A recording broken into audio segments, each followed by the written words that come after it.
el equipo del teatro que nos acompañó y con tanto cariño nos ayudó a este trabajo, en la preparación. Muchas gracias a ustedes y saludamos la organización.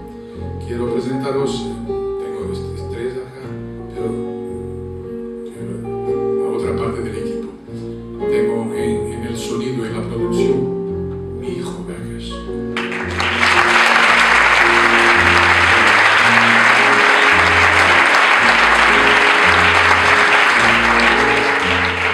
En la luz, yo lo he conocido muy jovencito, ahora está un poquito más gasto. Pedro Lester.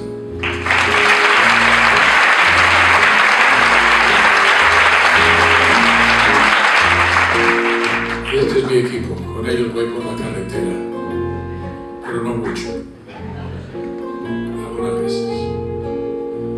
Este es un fado que los portugueses conocen, los pocos que están allá, usted no, quizá no lo conocen, es muy popular y daría para cantar, pero tendría que estar media hora para enseñarle a ustedes cómo se así, mejor que lo escuchen y si los portugueses quisieran cantar sería bueno, son pocos pero buenos. A ver si se confirman que soy popular en mi tierra, solo para confirmar. Canoa da vela erguida,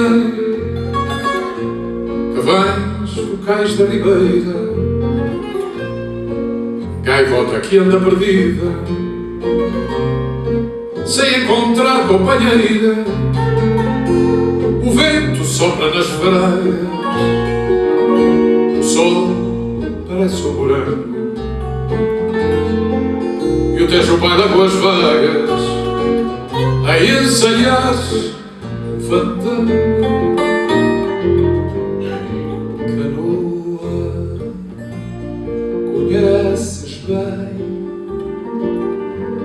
quando há norte pela proa, quantas docas tem Lisboa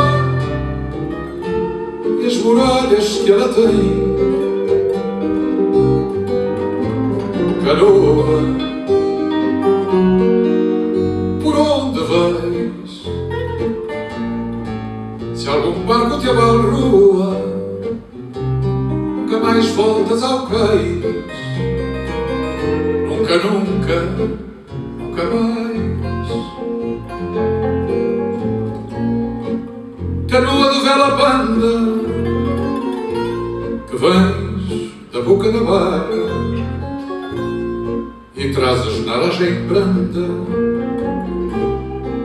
chamidos de uma guitarra. Teu arraiz prendeu a vela e se adormeceu deixado. Agora muita cautela, não vou mais acordar. Se los 7 portugueses lo cantan. Canoa, conheces bem. ¿Dónde está? ¿A dónde están? ¿A dónde están? Quiero solo saber a dónde están. Canoa. ¿Y los otros? Cuando a norte pela proa. Muy tímidos. Mi popularidad se fue. Las murallas que la canoa.